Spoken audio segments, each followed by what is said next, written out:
जय हिंद दोस्तों, welcome back to the channel. और आज बात करेंगे सिलिकॉन वैली बैंक के बारे में, जिसकी वजह से पूरा डर का माहौल छाया हुआ है। लग रहा है रिसेशन आ जाएगा। और लेमन ब्रदर्स जैसे कोलैप्स किया था बैंक था वो भी 2007-8 में, वो ये मोमेंट क्या एक जैसे हैं? आइए एक बार बात करते हैं। सबसे पहले देख लेते हैं सिलिकॉन वैली बैंक क्या है। ऐसा नहीं है कि ये 3-4 दिन पहले खड़ा हुआ बैंक है, काफी पुराना, मतलब 1980s से चल रहा है बैंक। और सिलिकॉन वैली में प्राइमरीली शुरुआत हुई थी और वहां से वर्ल्ड ओवर ऑपरेट करता है। 7 मार्च की आप ये ट्वीट देख सकते हैं स्क्रीन पे, जिसमें बोला गया है कि proud to be on Forbes annual ranking of America's best bank for 5th straight year। समझ रहे हैं आप, 7 मार्च तक ये बेस्ट बैंक में आता था। और ऐसा नहीं कि पहली बार, 5वें कंसेक्यूटिव टाइम। उसके बाद क्या हुआ है आप ये देखिए, पिछले 5 दिनों में 60% से ज्यादा ये गिर चुका है। और एक महीने में आप देख सकते हैं कि क्या ड्रॉप आया है। 267 डॉलर्स के आसपास इसका शेयर प्राइस होता था और आज के टाइम पे $106 पर ये सिमट गया है और अभी इसमें बंद हो गई है ट्रेडिंग। ये समझ आता है कि कुछ ना कुछ तो जबरदस्त हुआ है, इतना आसानी से तो कुछ हो नहीं सकता। तो जल्दी से देख लेते हैं क्या है ये और शॉर्ट में समझते हैं। 200 बिलियन से ज्यादा डिपॉजिट जो हैं और ज्यादातर सिलिकॉन वैली में ऑपरेट करते थे, तो स्टार्टअप से डीप कनेक्शन था। वो पैसा इनके पास डिपॉजिट के रूप में जमा हो रखा था।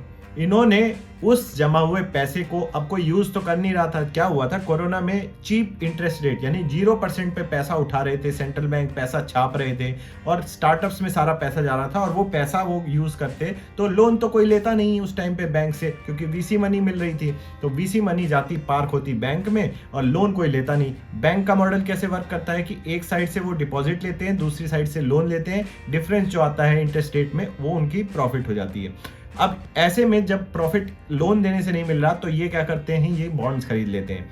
इन्होंने 80 बिलियन के मॉर्गेज बैक सिक्योरिटीज खरीदी, सरकार से खरीद ली, जिसपे आपको थोड़ा बहुत अच्छा इंटरेस्ट रेट मिल जाता है। अब इन बॉन्ड्स में चक्कर क्या है, ये लंबे समय के बॉन्ड्स होते हैं कि मान लीजिए 10 साल, 20 साल, 30 साल के। उस पे आपको 2% का इंटरेस्ट रेट मिल रहा है। अब कल को गवर्नमेंट आके बोले कि मैं 3% के इंटरेस्ट रेट पे नए बॉन्ड्स इश्यू करूंगी, तो क्या होगा कि ये जो पिछले 2% वाले बॉन्ड थे उनकी वैल्यू कम हो जाएगी। आप अगर इसको बेचने जाएंगे तो आपको फिर नुकसान में बेचना पड़ेगा। लेकिन अगर आप पूरे समय अंतराल जो 10 साल का या 15 जितने भी ड्यूरेशन का बॉन्ड है, तो आपको पूरा पैसा मिलेगा, लेकिन आपको तब तक होल्ड करना पड़ेगा।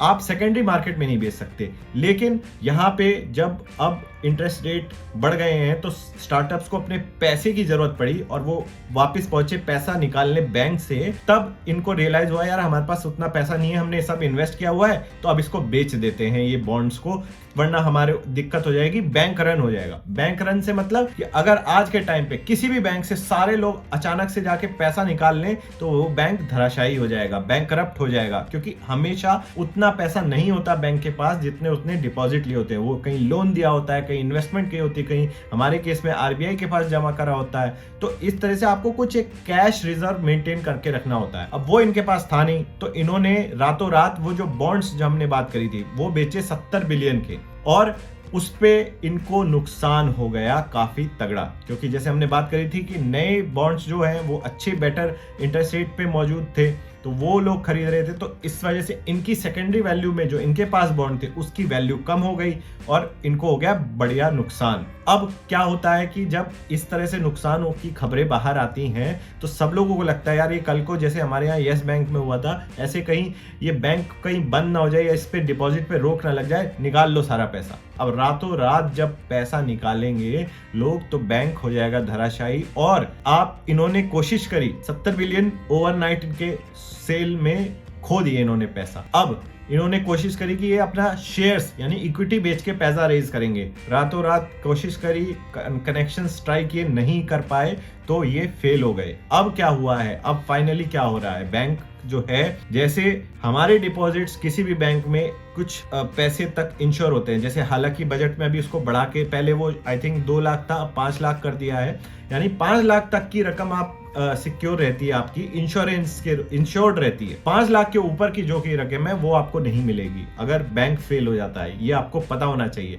सिमिलरली वहां पे FDIC जो इंश्योरेंस वाले हैं, जो ये देख रेख करते हैं, वो कंट्रोल ले चुके हैं इस बैंक का। और वहां पे जो ये $2.5 लाख $250,000 जो होते हैं वहां तक की लिमिट है। इसके ऊपर अगर आपके पास 1 रुपया, 10 रुपया, करोड़, 10 करोड़, 20 करोड़ जो भी है वो आपको नहीं मिलेगा। और 250 ये जो $250,000 जो है ये सिर्फ 7% है इनके डिपॉजिट के। समझिए 93% जो स्टार्टअप्स के पैसे हैं, मोस्टली स्टार्टअप थे, उनके पैसे वहां फंस गए।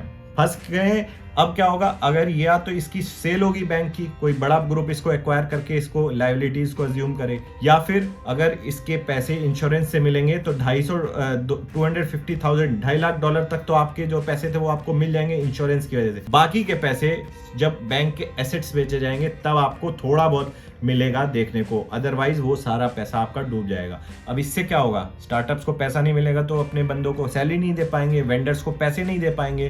तो ये रिपल इफेक्ट, यानी कि एक जगह से दूसरी जगह इसका इफेक्ट देखने को मिल सकता है। क्या इंडिया पे इसका असर देखने को मिलेगा, ये तो समय बताएगा, क्योंकि स्टार्टअप्स इंडिया के भी वहां से डील करते हैं इसी बैंक के थ्रू काफी सारे। ट्विटर वगैरह पे आप जाएंगे तो आपको देखने को मिलेगा काफी डर का माहौल है। अभी सरकार वहां की और ये FDIC वाले जो इंश्योरेंस वाले हैं, ये सारे लोग कोशिश कर रहे हैं कि इसकी सेल हो जाए।